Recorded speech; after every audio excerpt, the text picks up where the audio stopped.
All right, great. Well, thanks so much, everyone, for joining us for this week's Franchise Partner Spotlight. So this is a bit of a unique one this week. We have Andy Pittman joining us. So Andy is a franchise partner with ShelfGenie, has been for quite some time. He was one of the earliest franchise partners with ShelfGenie. But Andy is also the CEO of ShelfGenie. He joined the corporate office a few years ago and stepped into the role of CEO in early 2018. So every now and then we will have a member from the executive team join us for these calls. So Andy brings perspective from both sides of the table as both the franchise partner as well as an executive member, our CEO. So it should be a great conversation today. Andy's got a lot of great insight to provide. If this is anyone's first Franchise Partner Spotlight webinar, the purpose of these calls is just to give anyone that's interested in learning more about ShelfGenie and our franchise opportunities a chance to hear from some of our franchise partners as well as members from the executive team. Really good opportunity to get any questions that you may have answered and just get some really good insight in terms of what it takes to be successful as a ShelfGenie franchise partner. So with that being said, Andy, I'll turn it over to you. If you want to maybe give, I know I gave a little bit of a background, but if you maybe want to give just a quick introduction to yourself, maybe start a little bit before ShelfGenie, some of what you did prior to ShelfGenie, how you got involved as a franchise partner, and ultimately, came and joined the home office. And before we do that, just a real quick housekeeping note. I'm going to try to mute everyone just to prevent background noise. We will be opening it up periodically throughout the call today for any Q&A that you might have. There's also a chat box, so feel free to send a chat if you have questions. That's an easy way as well. And Keisha, if you can help me keep an eye on the chat box, I'd appreciate it. But Andy, go ahead and take it away if you don't mind just giving us a quick introduction for those that have not had the chance to meet you yet. Sure. Thanks for having me on, Wes.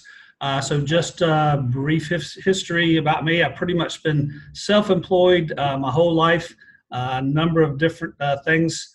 Over the course of the years, I had a sports bar many, many years ago when I was younger, and had a couple other franchises. Right before I got involved with ShelfGenie, I was actually in the retail appliance business. Great business to be in during the recession. There's tons of margin in that business. I recommend it to everybody. Especially when your manufacturers don't support you. But I did stumble across ShelfGenie during that time period. Wasn't looking for anything. I saw one of the initial ads we did in early 2009, and the products and solutions that we offered were very interesting to me because I had tried to get pull-out shelving for my parents and couldn't get any of the friends that I had in the cabinet business to do it. No one retrofitted. And so she did, like a lot of people, she went to her handyman and he said, go to Lowe's or Home Depot, buy a pull-out, I'll install it. So she went and did that. And as soon as it was installed and she paid the handyman and he walked out the door and she opened her cabinet, it was not what she wanted. It was this big, clunky metal thing that didn't fit and wasted a lot of space. And so, when I saw the ad for ShelfGenie, I thought, this is what my parents were looking for. And it really interested me. And I sort of went on the same ShelfGenie journey that you all are today, talking with a broker, validating with the handful of owners that we had at the time. I bought Raleigh, eventually added on Greensboro, and then 3 or 4 years ago, I bought Charlotte from the existing franchise partner there. And then in late 2016, our former CEO asked me, would I like to come and join the home office as the COO. Our current COO was going on maternity leave and was not going to come back in that particular role. And I had not had a job in 30 years. I'd always been self-employed, and my family lives in North Carolina, but we kind of came to an agreement. So I commute to Atlanta every week. I'm generally here Monday through Thursday most weeks. I was COO for a little over a year, and at the end of 2017, our former CEO stepped down, and I took over, and the rest is history, as they say. Yeah, it's been a wild ride ever since you took the reins. But a lot of exciting things going on at ShelfGenie. Under Andy's direction. So, and that's really what I want to kind of focus the conversation on today. Again, some of you have actually been to Atlanta, gone through our Join the Team Day, had a chance to meet Andy and the rest of the team. Some of the folks on are much earlier in the process and have not had that opportunity yet. We've been doing these webinars for probably about 6 months now. Andy was actually the very first person that I had on to do this webinar. So this is his second guest appearance on our Spotlight webinars. So the first time Andy was on, it was a little more of a generic conversation. And so what I really wanted to focus on today is just kind of, some of what Andy is working on with the rest of the team in terms of just, growing the system and looking for ways that we can continue to add value to our franchise partners. So anyone that's, had conversations with me and learned anything about ShelfGenie and kind of our franchise model, that really the premise of this model we've created is to be a very highly scalable business opportunity. And a big part of that scalability comes from the support that we're able to provide from the home office for our franchise partners. And, one of the things we're always looking for is ways that we can continue to add value and help put our franchise owners in a position to scale their businesses and to continue to grow over time. And so, Andy, one of the things that, I think we do a good job of here at ShelfGenie is really listening to our franchise owners and being proactive and reaching out to them to get their feedback in terms of things that we should be focusing on at the home office that will allow us to add more value. So could you talk a little bit about, some of the mechanisms we have in place to get feedback from our franchise partners? Sure. 4 or 5 things I can sort of think of right off the bat, and I'll list them, then kind of go back and backfill. So we have 2 annual meetings with franchise partners. One's a national conference in June where franchise partners come. Most of them will bring some part of their team, installers and designers. And so we always have a portion there where, we're able to get together and kind of talk and get feedback from franchise partners. And then we have a meeting in December with franchise partners. It's just franchise partners. So it's much smaller. It's 45, 50 people, and it's very personal. And they're able to really, in a much more intimate setting, voice concerns, complaints, suggestions, comments, if there happen to be any. We also have bi-monthly town halls. So every other Thursday, we'll have a town hall call where we're sort of going over anything that's happened the previous 2 weeks and then open it up for questions or comments from the system. And then we also have an FAC, a Franchise Advisory Council, where there's 7 franchise partners, myself, and a couple other folks from the home office. They're on a call. We have it scheduled every Tuesday from 9:15 to 10:15. We don't always meet, but we'll generally meet at least a couple times a month. And with that, we're getting feedback from individual franchisees, either from things they're experiencing in their own business or what they're hearing from other franchise partners that they're in communication with. Just kind of some of the things that we've done and how we've taken that feedback. We had a meeting in December last year where it was very evident that franchise partners were not satisfied with some of the vendor support we were getting, specifically in digital marketing, and then just some other things in general. They didn't understand why we were using the vendors we were using, and they really wanted us to take the power of the system and to go out and negotiate better deals, if you were from vendors. And so we really quickly came back and changed our digital marketing vendor. By March, we had a new digital marketing vendor in place. We did have an agreement with another vendor, and we agreed to, ride out the rest of that agreement till the end of its time, which is October. But franchise partners were able to take advantage of some other offerings from another vendor. This vendor has a whole lot of metrics and a dashboard you can go in. Is just much more transparent in terms of what our franchise partners were able to see in terms of the results of where they're spending their money. We also made the decision to sort of change how we answered phone calls.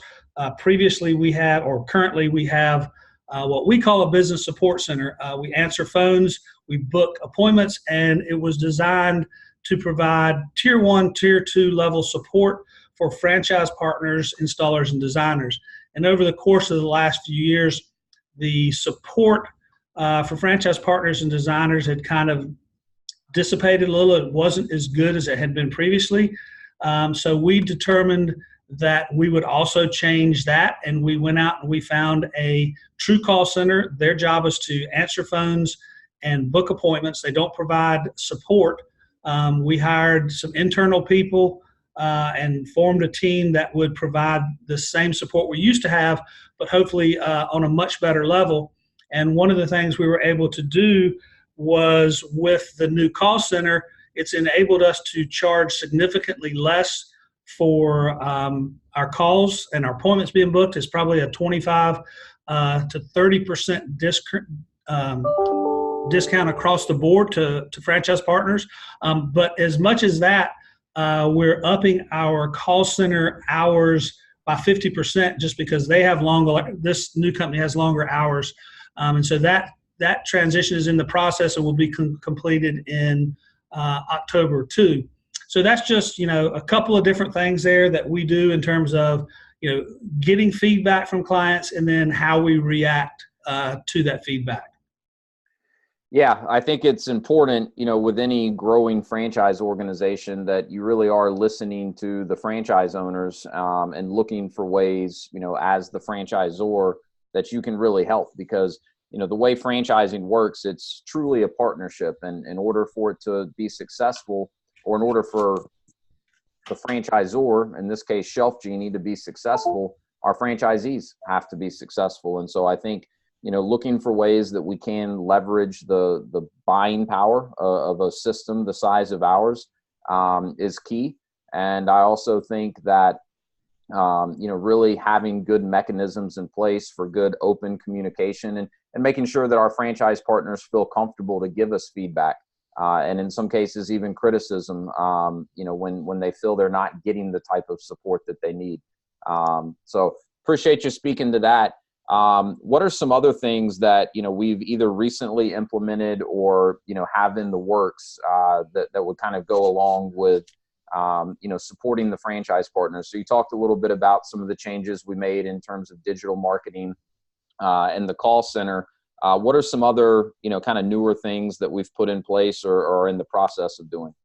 Yeah, we've got 3 or 4 things that we've been working on that are really exciting. One of them is something that we kind of dubbed internally the pizza tracker. And so those of you that are Domino's fans, Domino has, in theory, a pizza tracker where you can track the movements of your pizza once you order it. And so we knew that we were missing some opportunities to communicate better with our clients in terms of just the ShelfGenie journey, if you will. So I met a gentleman who has a company that specializes in reputation management, and we got to talking, and basically we've taken their platform and had them build it out even more so that we've got a pizza tracker journey, if you will, for our ShelfGenie clients. So when someone books an appointment and a designer is assigned, they'll get a bio from the designer. So if I were the designer that was assigned, you would get a text or an email, and it would say, "Hi, I'm Andy, your ShelfGenie designer. I look forward to seeing you on the 12th." And there might be even a video. And then each step along the way, when the installer is assigned, the same thing. You get a bio on the installer. When the job goes to production, you get a thank you from the owner. Thank you for your purchase. Just want to let you know your order has gone to our manufacturing facility. And then the big gap was between there and when our installers were going out. So we've got 2 triggers, if you will, between that point where Clients will get notified when their job actually goes to production. They'll get a trigger that basically says, hi, this is the ShelfGenie manufacturing plant. Just wanted to let you know your order has gone to production.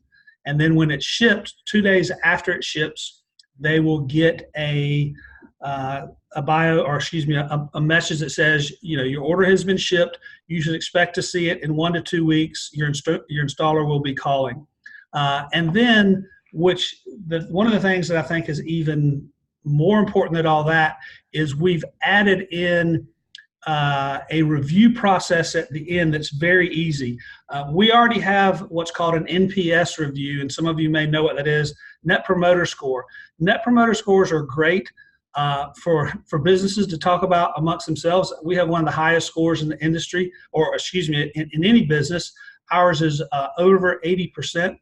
But if you were to ask the general consumer clients out there, what's Net Promoter Score and what does it mean to you, I think most of them would say nothing.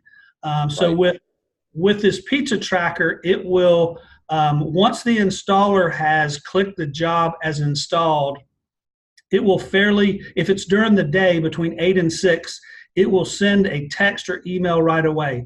And the text will have a green smiley, an orange semi-frown, and then a big red frown.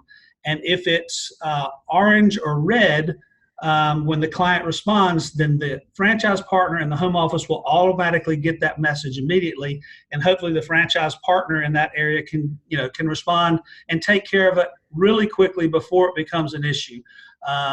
But more importantly, when that client clicks on that green smiley face, it takes them where they can put a review, and then the review can go really wherever we want it. In our case, we want it to go to Google My Business pages. Most of us have very few, if any, listings for various reasons. And so, like for me, I've been in business 10 years, and I think I have 0 Google My Business listings. And so when this is completely automated, and should be within the next few weeks, it will allow our clients to post reviews on Google. We can have them go to Yelp. We can have them go to Angie's List, Better Business Bureau, really wherever we want the emphasis to be. As well as there'll be something scrolling on our websites that will say a client's name and their review, and then it'll say where it was posted. So it could just be an internal review. It could be from Angie's List, but they'll scroll on our websites. And so, when people are looking for businesses and they Google search them, it will give us much more credibility to have Google reviews. We've had 4 or 5 folks from our Franchise Advisory Council have been testing it, and some of them in the first 2 or 3 weeks of a manual test where they were literally having to push this stuff out themselves, were able to get 5 to 10 reviews. So we're really looking forward to that. That's just one of the things. A couple of other things, we've got an influencer program that we've been working on. It's probably about 90% complete. We had 10 influencers, one in Charlotte, Raleigh, a couple in Atlanta, some down in Florida, and then in Texas. And we basically followed those people's journey. We went out and we had a designer do a design consultation with them. They picked out whatever solutions that they wanted, and they blogged about it. Some of them videoed it, put it on Instagram, Pinterest, different things, places where they communicated. And then the whole way through that journey, these influencers would put different content out. And so that's been really interesting to see just the increase in our web traffic from that. And then something else we've just started recently was a very targeted direct mail program with a company that I was referred to. This company takes a lot of data. I think we gave them 2 or 3 million lines of data that they went and sorted through and looked at 700 points.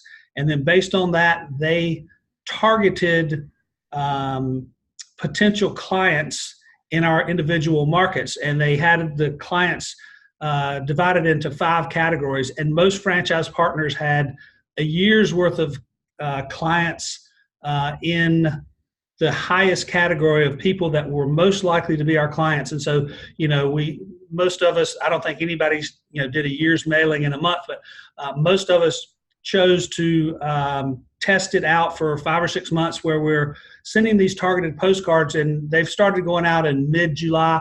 We've already started to get results. But one of the even nicer things about this is this company is getting data back from us on a weekly basis, so they know who our appointments are coming from, who our sales are from, so that if Mrs. Jones gets a postcard and then goes to the web and books an appointment through our system, it would show that she was a web lead.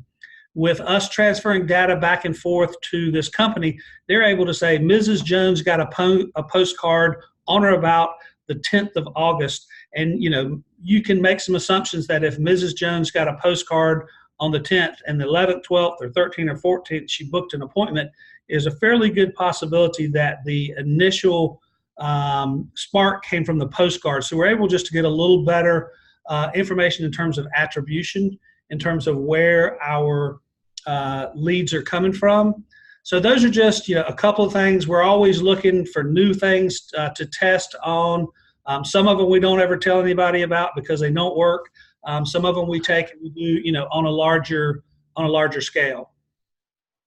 Yeah, I know those are some very exciting things that we've had in the works for months now, and are really right on the verge of being ready to roll these things out system wide.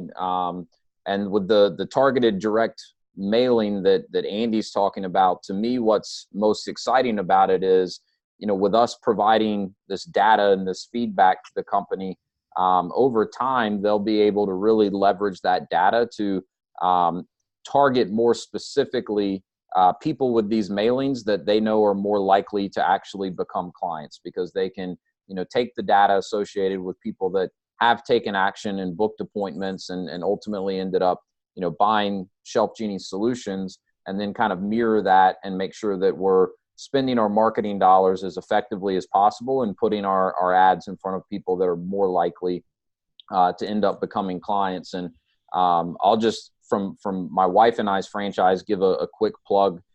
We had our second appointment this morning that came from this company, and we're 2 for 2 on appointments with them. So pretty small sample size still, but it would seem that they are putting us in front of the right type of clients through these ads. So that's all.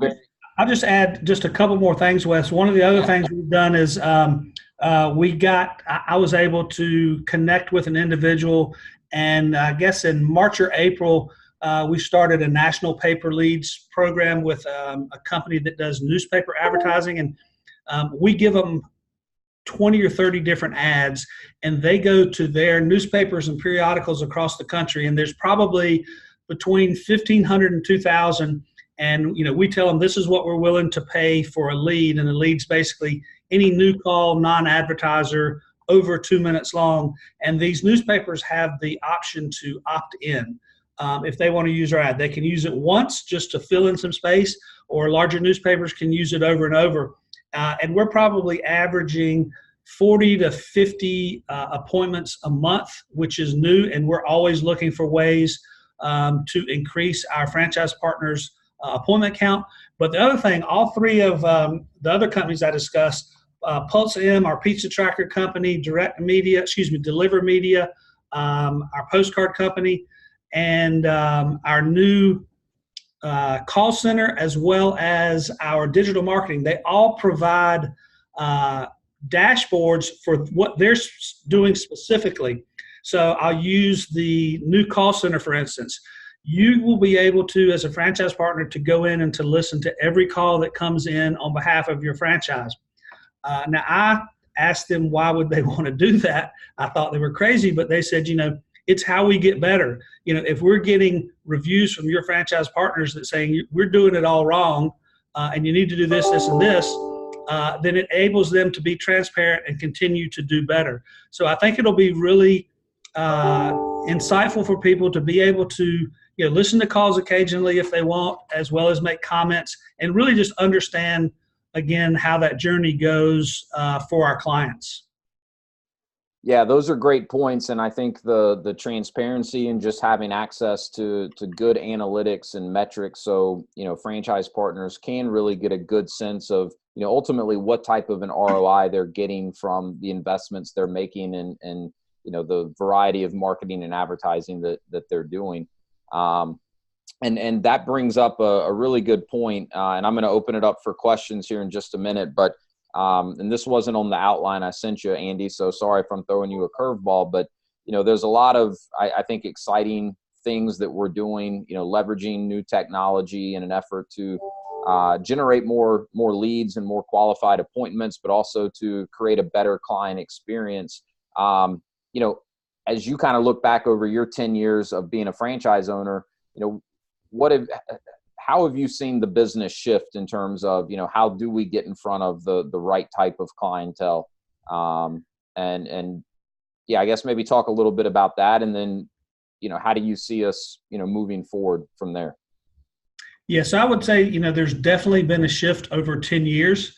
If you look at when we started franchising in August of 2018, August 2008. We were right in the middle of a recession. And that affected everybody, including newspapers. And of course, everybody knows what's happened to newspapers in the last 10 to 15 years. There are not as many. I think there's 2,000 less newspapers than there were then. They're smaller. They count pages. And by that, I mean they will specifically limit their content to what they can put and have advertising support, where previously there was definitely more content. You can't even get sports the next day anymore because they cut off their printing at 7 or 8. So if you've got a 9 o'clock game, chances are you're not going to see that in the paper the next day. So diminishing subscription, all of that has really changed the effectiveness of newspapers. It's still effective for us, but not near as important as it was 10 years ago. Also, that being said, there was no digital marketing 10 years ago. There was no digital marketing department. We had email addresses and, we knew what the web was. But in terms of where we are today, much more emphasis on digital and all that it has to offer. And digital is really wide open. And I wouldn't say anybody has perfected it, but, there's websites, there's email blasts, there's AdWords, there's Facebook, Pinterest, Houzz.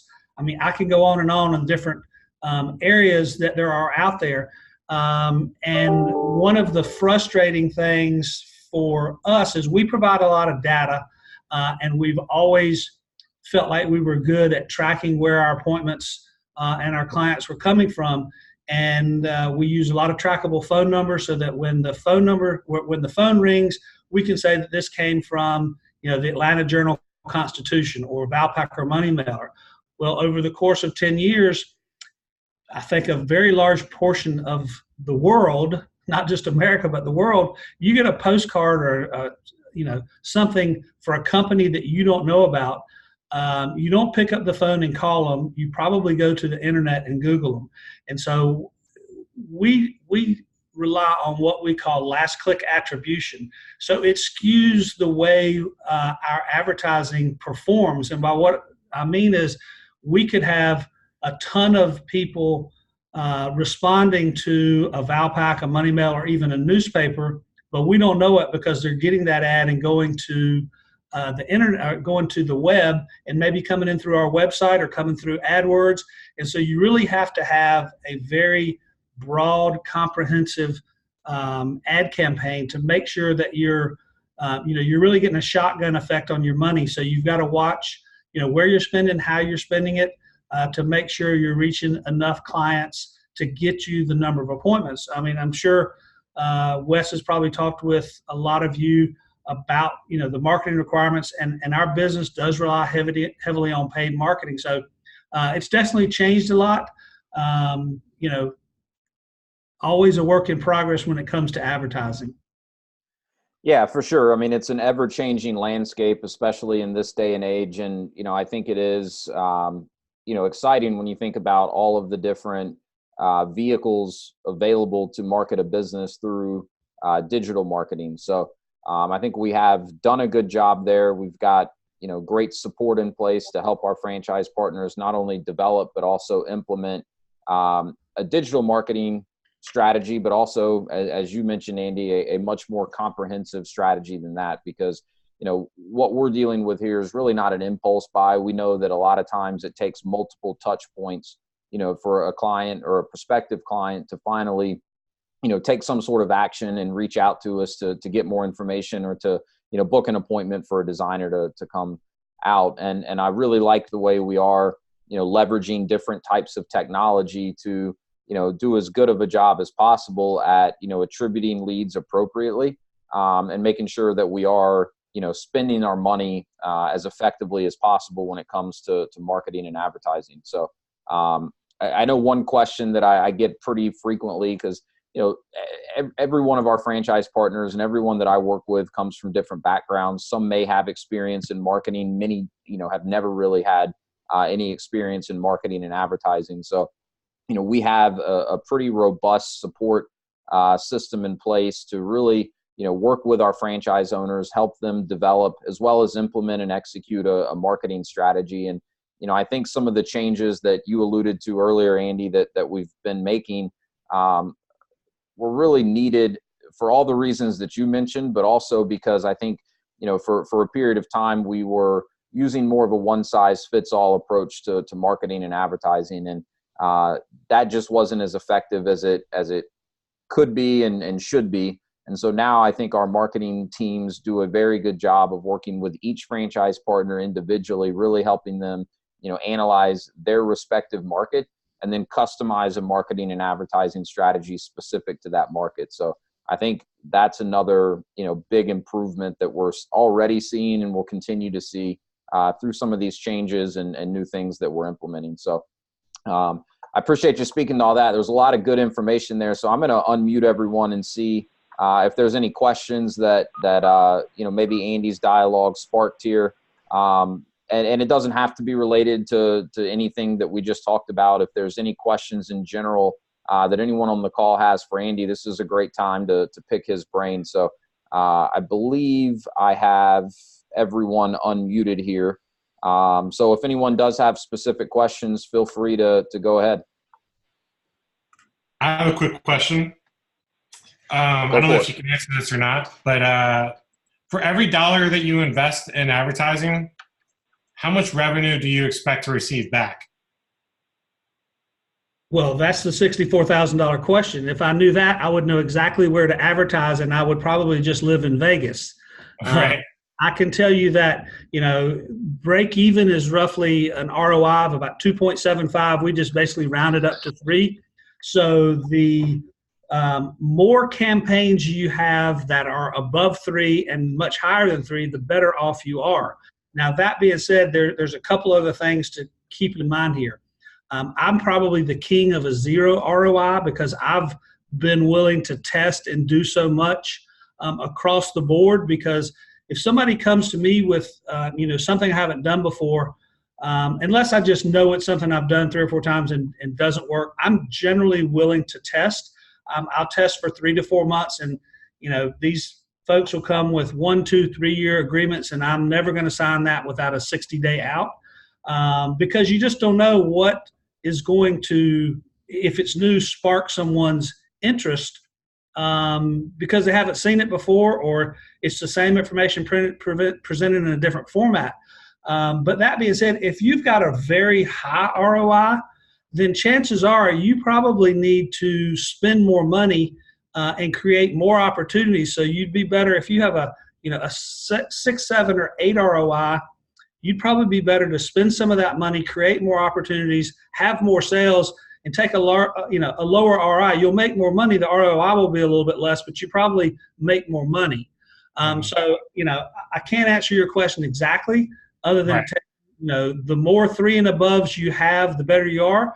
But I've done more 0s than I'm willing to admit, and probably the only one that they all put money in what I'll call the brand bank, where you might not have a specific attributable lead or sale from it, but other than doing something in the movie theaters, which I did about 3 or 4 years ago at Christmas, I think the rest of them put some money in the brand bank.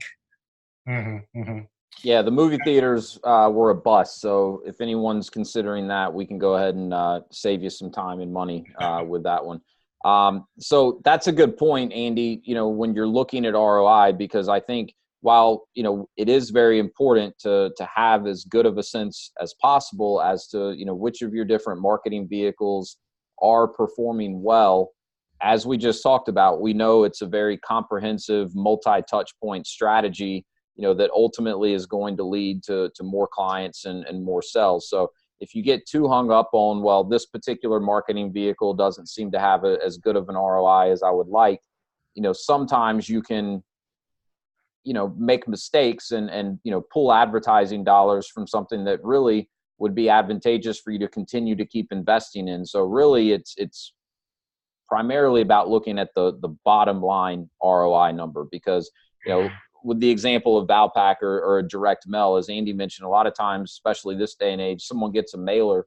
Well, that might be what it takes to spark their attention, but then they're going to do some additional research online and ultimately reach out to us through a web form or a live chat on the website or something of that nature, in which case our lead tracking is not going to give the Valpak or the mailer that ultimately sparked that action any credit for the lead. So some of that gets a little bit lost in the reporting, which makes it, really important that you're primarily focusing on your overall ROI.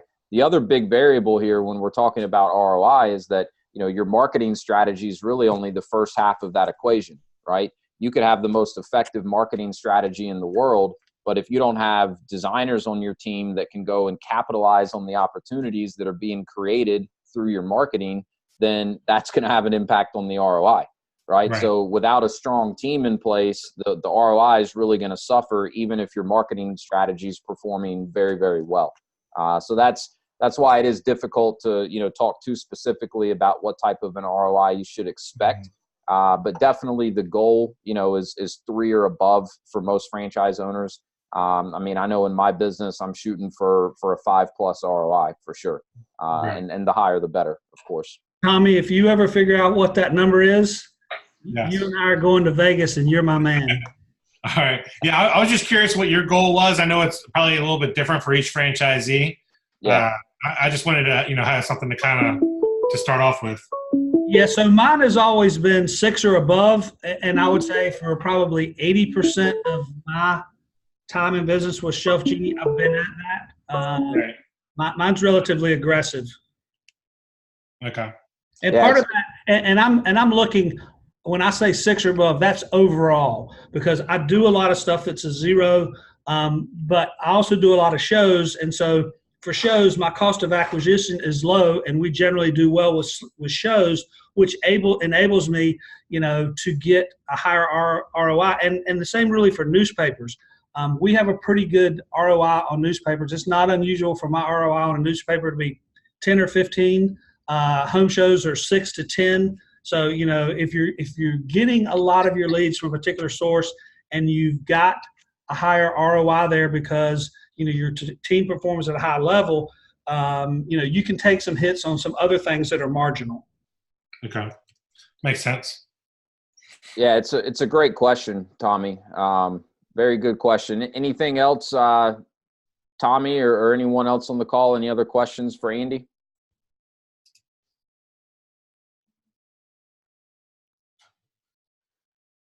All right, well, we'll keep moving along then. We've got another 20 minutes or so of Andy's time, so we'll take advantage of that. And if questions do come to mind, again, feel free to use the chat box, and I'll unmute everyone again here momentarily before we wrap up. So kind of segueing a little bit, Andy, one of the things I know I get questions about pretty frequently is, where do you see ShelfGenie going, from here? So we're about 11 and a half years into franchising the business. We've come a long way in that time, obviously, but we still have a lot of growth opportunity in terms of our existing franchise partners, but as well, adding great new franchise partners to the system. So, from your position as CEO, where do you kind of see the trajectory of ShelfGenie going over the next 5 to 10 years? Yeah, so if you just look at, the last 11 years, we've had periods of, rapid growth, then we kind of settle off, and then couple of years later, we'll have some more growth. And I would say last year and this year, we're definitely in the growth modes. If you look at what our core business is, which is we make pull-out shelving, drawer boxes, if you will. We're using ShelfGenie as a distribution model. And so for us, it's really about how can we find more franchise partners, more people out there to sell our drawer boxes. And, we feel like there's probably, we can probably increase the size of our ShelfGenie family, if you will, of franchise partners, anywhere from 30 to 50% with what I would consider, A minus, B plus cities and locations across the country. And then from there, there's tons of small town middle America where, there might not be 125,000 or 250 or 500,000 people, but there might be, 75,000 or 100,000 where you've got somebody who's not necessarily looking to build a large business, but they may be semi-retired. They may be a school teacher. They could be a firefighter, someone who's just looking to supplement their income.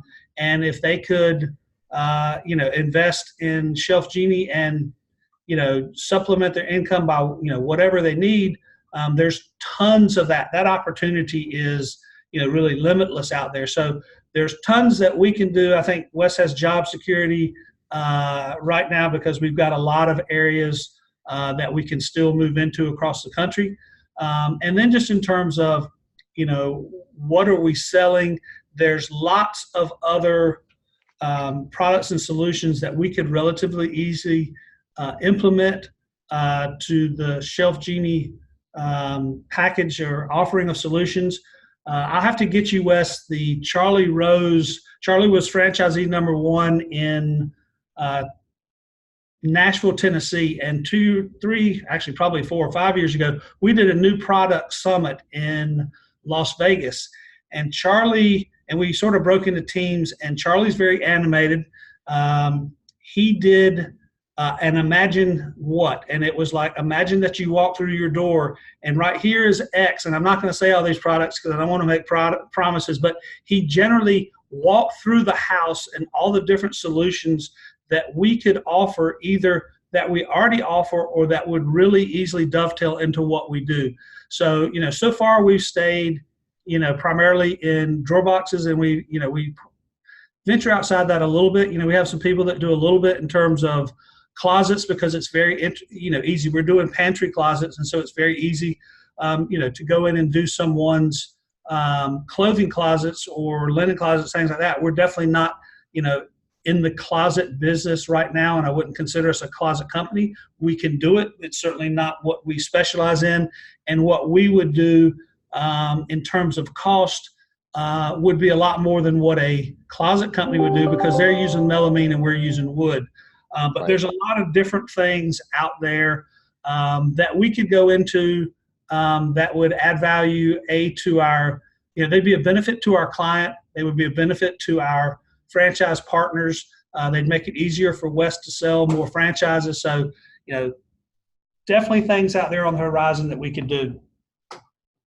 Yeah, and I know that's one of the things that I'm most excited about, as a franchise owner myself, and for, all of the franchise partners in the system is, looking for other solutions that we can provide for our clients. And in addition to growing the, core ShelfGenie business, I think that's a really great way that we can help our existing franchise partners and future franchise partners, continue to grow their business over time. And, our focus at ShelfGenie is really on, not only providing a great quality solution for our clients, but in the process, just making it a very enjoyable experience for them. And I think in kind of the home service industry that we really live in, the bar is set very low in terms of just what clients' expectations are for home service companies. So when they find a company that, is very professional, very reputable and actually, shows up and does what they say they're going to do and makes it a painless process for the client,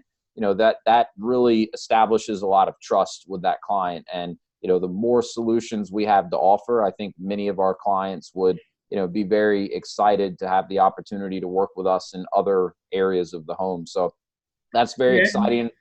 And what I would add to that as well is, we've done some testing on different things through the course of time, and we've looked at other things. And up to this point, we've chosen not to go that route. But we had a conversation at one point is, okay, if we did this, how would we be different? And that's one of the things that I think does differentiate us is our whole process. And what I'll call the ShelfGenie experience. And it's really the why behind what we do. And I think, no matter what we go in, there's obviously would be competition in it, but the why behind what we do and how we do what we do when we're in the homes and how we deal with clients, I think is a big differentiator in, anything that we expand into, because, it would be natural for us just whatever that we might decide we want to go into, we'd obviously reach back to existing clients who are happy with our service. Our net promoter score is over 80%, one of the highest. So we know that 80% of our clients are giving us, review of, I will refer you to family and friends. That's right. Yeah. So for anyone that's not familiar with Net Promoter Score, it's a 1-question survey that asks a client, how likely would you be to recommend us to a friend or a family member? And so when Andy says we have a, Net Promoter Score over 80, that's exactly right. Over 80% of the clients that we work with are saying that they would be very, very likely to recommend us to a friend or a family member. And when you compare that to other companies in our industry, and then even compare that to just, other businesses in general, that's a very, very high score compared to what most companies are able to achieve. So, yeah, some pretty exciting stuff, in the future. I think I realize this is a bit of a teaser for, everyone on the call. So I'll use this as an opportunity for a quick plug, become a franchise partner, and then you get top secret security clearance, and you can learn more about some of the stuff we might have in the works. I'll make a disclaimer. No promises made or implied. True. Very true. All right, good stuff. Well, look, I know we're coming up on the top of the hour, so I want to kind of segue into one other topic I wanted to ask you about, and then hopefully leave a minute or two for any final questions. But you mentioned growth opportunity in terms of adding new franchise partners. Now, I think with any good franchise organization, and I know this is the approach we take at ShelfGenie, we're not looking to sell franchises just for the sake of selling franchises. We really want to make sure that we're bringing in the right type of franchise partners that are going to have a high likelihood of success, and they're going to represent our brand well. So, ShelfGenie historically has been focused much more on the quality of the franchise partners that we're bringing in, and not so much focused on the quantity. But that being said, there, as you mentioned, a lot of opportunity for us to continue to expand the ShelfGenie family. So, what are some of the qualities that, you're really looking for in a prospective franchise partner? We had a great join the team day yesterday. Janine's on today. She was in with us yesterday. Tommy's been to a join the team day. When you meet and talk with prospective franchise partners, what are you really looking for in a franchise partner to determine, whether or not you think they'd be a good fit? Yeah, so we've got a lot of diverse franchise partners. The background of everybody. Yeah. So we definitely don't have a cookie cutter, in that we're looking for people that fit into XYZ mold. Right. 90% of our franchise partners have never been self-employed. I'm one of the few. There may be 3 others of us that were self-employed, when we came in. So primarily, as much as anything, we're looking for folks that will be a good fit within our family, that will bring and add value to our ShelfGenie community, but also will be able to, spread the ShelfGenie solutions throughout their area at a high level. And we're looking for folks that can build and develop and manage a team, that can train and mentor people, folks that don't get bogged down in the little details. I know that I have a very different context to this business than other people, because I've always been self-employed. I've had businesses of various size and complexity, and for me, our business is the easiest. One of the reasons that I got involved was just because I didn't have to have a whole bunch of employees. I didn't have to answer the phone. If I could build and manage a team, I could be successful. And there's nothing better than being on vacation, sitting on the beach, and you get an email that says you had an opportunity pending, and there's a nice big sale, and somebody's bringing a check by. And so, we're looking for people that can build teams that can take the examples that we've set and learned over 10 years and run with them in their areas, because franchising is a system. It's like a bicycle. And, if you start doing things different than the way the system was developed, the way the bicycle was built, those wheels start to square off and not roll so good. And eventually you fall off the bike, and that's not good. So, we want people to, learn, understand the system, know why we do what we do. There's really nothing magical about it. And then, once you've been out there for a while and understand it and have a good understanding of what you shouldn't do, you can take chances with your marketing. I mean, that's one of the reasons I do, because I'm always looking for something that's going to continue to provide my team appointments, because I know if I can get appointments, my team's going to sell and close at a high level. So I really don't have an advertising budget, except for the fact, I just need things that will produce appointments. That's the only thing that limits me. And that's why I'm willing to, to try a lot. So, just again, looking for people that are, curious, adventurous, that willing to try new things, and just get out and spread the ShelfGenie gospel. Yeah. So I think it's an important distinction to make, with any good franchise organization, there's a system in place, there's processes, there's essentially a blueprint to follow. And that's a huge part of why most people invest in a franchise, is to, really in a way avoid making mistakes that the franchisor and other franchisees before them have already made. So it is critically important that, especially a new franchise partner, you follow the system and you learn, but at the same time, don't confuse, our wanting franchise partners to follow the system with us, wanting to stifle innovation, and us not, wanting our franchise partners to come to us with new ideas. I mean, like we talked about at the top of the call, we are proactively looking for feedback from our franchise partners. And, in some cases that feedback is in the form of, hey, these are things that we think the home office could get better at in terms of how they're supporting the franchise partners. But, a lot of the feedback we get is, ideas for new products or new solutions, or ideas for new ways to do this, or new creative, marketing vehicles like Andy's talked about. So, I mean, a lot of the innovation that's happened over the last, decade or so within the ShelfGenie organization has really come from, franchise partners in our team. So, we do encourage and even rely on our franchise partners and their teams to, help us continue to improve our processes and our systems and just the overall experience that our clients are getting. So I did want to just kind of make that distinction that, it is critically important that as a new franchise owner, you follow the system and you learn from the model. But in addition to that, we are looking for franchise partners that are going to contribute to the ShelfGenie community as a whole. And, many of you on this call have had the opportunity to go through what we call the validation process, where you're talking to other franchise owners and you're learning from them. And, attending these webinars is another great way to get some interaction and hear from different people within our organization. And I think for those that have had that opportunity, you've really gotten a sense of just kind of the culture that we have here within ShelfGenie. And I know that's one of the things I'm most proud about, to be part of this organization, is just the very tight-knit culture that we have. And we very much have a culture of shared learning amongst our franchise partners. So I would say that's a big quality that we're looking for in prospective franchisees as well, is, people that are going to be willing and in a position to, contribute to the overall growth of the system, because that'll help their individual business as much as it will, us as the franchisor. So good stuff. Before we wrap it up, I do want to see if anyone has any questions for Andy. So bear with me one second while I unmute, and I think everyone should be unmuted here. So any final questions, comments, or feedback for Andy before we let him go today?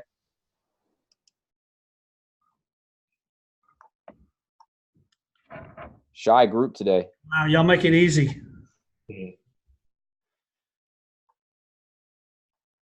All right. Well, for those that, may want to reach out to Andy, a couple different ways you can get in touch with him. He's happy to connect with you on LinkedIn.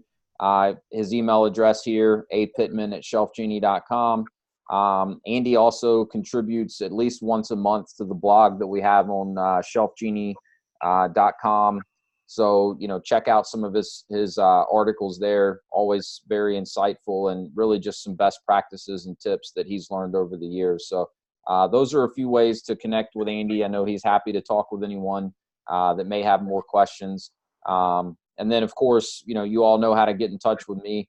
I'm here to help however I can. So don't be shy to reach out if you have questions for me or if there's anything that I can do to help. So with all that being said, we'll go ahead and wrap it up. So really appreciate everyone taking time out of your day to join us. Andy, big thank you to you. Appreciate it. And we'll look forward to talking with all of you soon. Hope you have a great rest of the week. Thanks, Wes. Thank you. Thanks. Thanks, everyone.